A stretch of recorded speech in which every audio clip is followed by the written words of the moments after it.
பள்ளி கல்லூரி மாணவர்களுக்கான அனைத்து விடுதிகளையும் ஒரே பெயரில் அழைக்கும் வகையில் அரசாணை பிறப்பித்திருக்கிறார் மாண்புமிகு முதல்வர் அவர்கள்.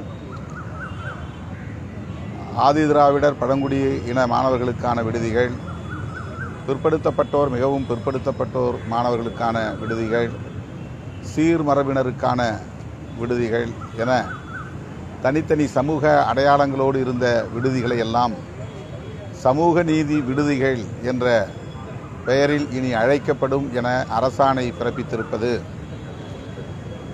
திராவிட முன்னேற்றக் கழக அரசின்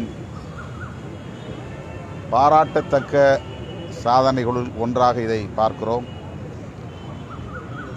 சமத்துவமே இலக்கு, சமூக நீதியே வழி என்கிற அடிப்படையில் இயங்கிக் கொண்டிருக்கிற ஒரு மக்கள் அரசுதான் திராவிட முன்னேற்றக் கழக அரசு, டிராவிடியன் மாடல் கவர்மெண்ட். அதனால்தான் பெரியார் வழியில் படிப்படியாக சாதி மத அடையாளங்களை துடைத்தெறியும் நடவடிக்கைகளில் மாண்புமிகு முதலமைச்சர் அவர்கள் ஈடுபட்டு உறுதியாக நின்று செயல்பட்டு வருகிறார். அதனை வரவேற்கவும் ஊக்கப்படுத்தவும் தோழமை கட்சி என்கிற முறையிலும் ஜனநாயக சக்தி என்கிற முறையிலும் விடுதலை சிறுத்தைகள் கட்சிக்கு பொறுப்புள்ளது. எனவேதான் மாண்புமிகு முதல்வர் அவர்களை நேரிலே சந்தித்து இந்த துணிச்சலான முடிவை எடுத்த உங்களுக்கு எங்கள் பாராட்டுகள் என்று அவருக்கு பாராட்டை தெரிவித்தோம், நன்றியை தெரிவித்திருக்கிறோம். சமூக நீதினா முதல்ல என்னன்னு விளக்கி சொல்லிட்டு அப்புறம் சமூக நீதி விடுதிகள் என்று அழைப்பதுல எங்களுக்கு ஒரு இது இல்லை. ஏன் அது சமூக நீதினு வெறும் சொல்லாடலை மட்டும், சாதி ஒழிப்பு சமூக நீதி எல்லாம் வெறும் சொல்லாடலாக மட்டும் இருக்கு, எப்படி வெற்றி சொல்லாகவே இருக்கு 60 ஆண்டுகளா எப்படி? சமூக நீதி என்றால் என்ன? சமூக நீதி என்ற சொல்லினுடைய விரிவாக்கம் என்னது, விளக்கம் என்ன,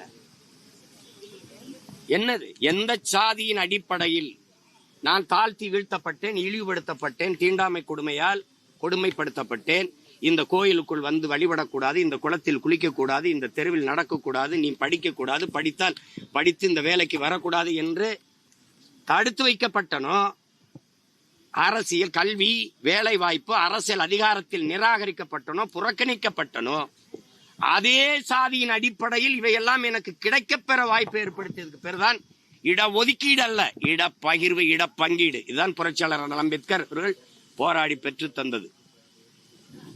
அதை புரிந்து கொள்ளாமல் நீங்க வகுப்பு வாரி பிரதிநிதித்துவம் என்பது அந்த வகுப்பினுடைய எண்ணிக்கைக்கு ஏற்ப உரிய முன்னுரிமை கொடுக்கிறது.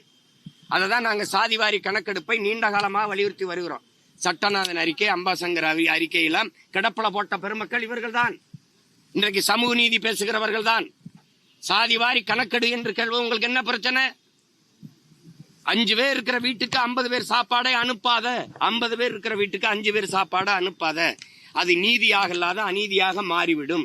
அவரவர் எண்ணிக்கைக்கு ஏற்ப இடத்தை பகிர்ந்து கொடு, அள்ளி கொடுக்காதே அளந்து கொடு, எடுத்து கொடுக்காதே எண்ணி கொடு.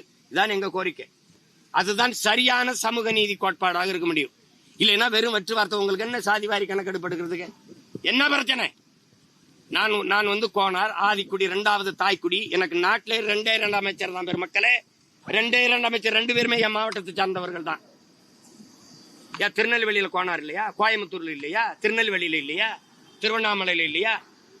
2 அமைச்சர் ஒரே மாவட்டத்துக்குள்ள, 2 அமைச்சர் தான் தமிழ் குடியில் 2வது பெரிய தொல்குடிக்கு. ஆனால் ஒரே வீட்டுக்குள்ள 2 முதன்மை அமைச்சர், முதல்வர், துணை முதல்வர் 2 பேர் ஒரே வீட்டுக்குள்ள. அவங்க அப்பா ஐயா கருணாநிதி இருக்கும்போது இவர் துணை முதல்வர், இவர் முதல்வராக இருக்கும்போது மகன் துணை முதல்வர். இது என்ன சமூக நீதி? நீங்க சனாதனத்துக்கு வேற எங்கேயோ விளக்கம் கட்டுக்கிட்டு இருக்கிறீங்க. பிறப்பினாலேயே இதுல பிறந்ததுனாலேயே, இந்த குடியில் பிறந்ததுனாலேயே ஒருவனுக்கு உயர் பதவி கிடைத்து விடும் என்கிற நிலைதான் கொடிய சனாதனம். வீட்டுக்குள்ள சனாதனத்தை வச்சுக்கிட்டு ரோட்ல நாட்டுல வந்து ஒழிக்கிறேன்னா யாரை ஏமாத்துறது? அதெல்லாம் எங்க தாத்தன் பாட்டன், எங்க அப்பன் பெரியப்பன் காலத்துல போயிடுச்சு. இது பிரபாகரன் பிள்ளைகளின் காலம், ரட்டமலை சீனிவாசனின், அயோத்தியாச பண்டிதர், MC ராஜா போன்ற பெருமக்களின் பேரனும் பேத்தியும் கிளர்ந்தெழுகிற காலம் இது. உள்ளங்கையில உலகத்தை வச்சு பார்த்துக்கிட்டு இருக்கேன். எந்தெந்த நாட்டுல என்னென்ன அரசியல், எங்கெங்க எப்படி நிர்வாகம் நடக்குது, எங்க தாழ்த்தப்பட்ட, எங்க வீழ்த்தப்பட்ட, எந்த இடத்துல பிழை நிகழ்ந்திருக்குன்னு வரலாற்று வழியில் நடந்து வந்து நிமிர துடிக்கிறோம் நாங்க. இந்த விளையாட்டுலாம் வச்சுக்கூடாது. சும்மா சமூக நீதி. இந்த நாட்டுல எண்ணற்ற பெரியவர்கள், எங்க தாத்தா விட கல்வியாளர் இருக்கானடா இந்த நாட்டுல.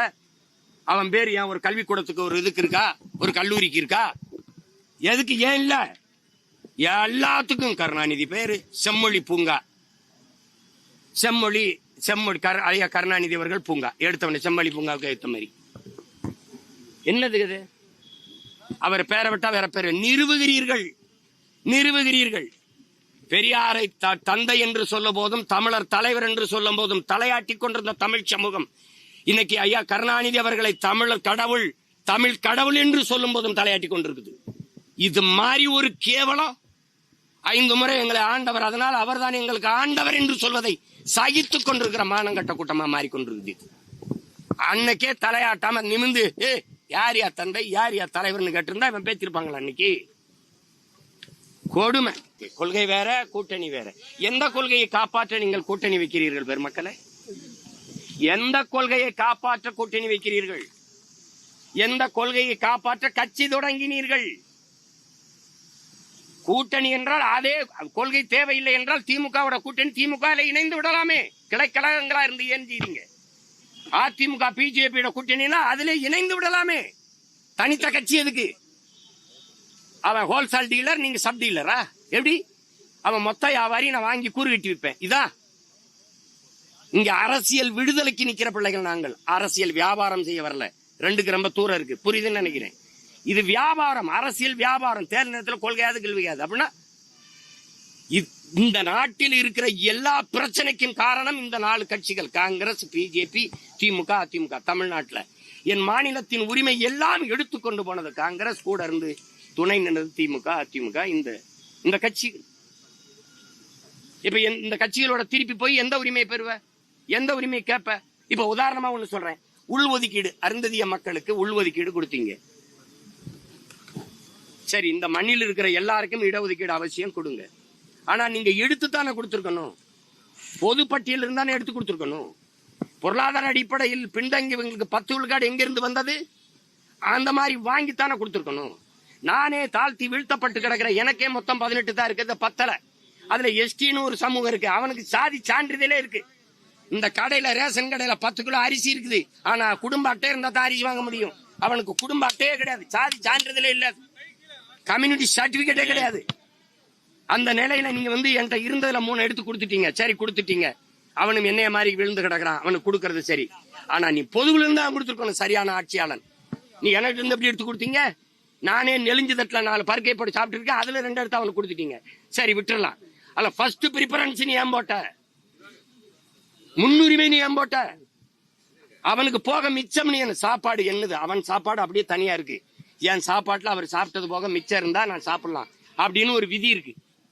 ஒரு கல்லூரியில, ஒரு பல்கலைக்கழகத்துல 5 பேராசிரியர் வேலைனா எஸ்சிஏ, எஸ்சிஏ, எஸ்சிஏ, எஸ்சிஏன்னு 4 போயிருது. எஸ்சி அருந்ததி இருக்கு. கடைசியா ஒரு இடம் இருக்கு. அது ஆதி தமிழன் பறை இருக்கா, தேவேந்தர் இருக்கா? அப்போ எப்படி இருக்குது பாருங்க. இத பற்றி யாரு பேசுவா?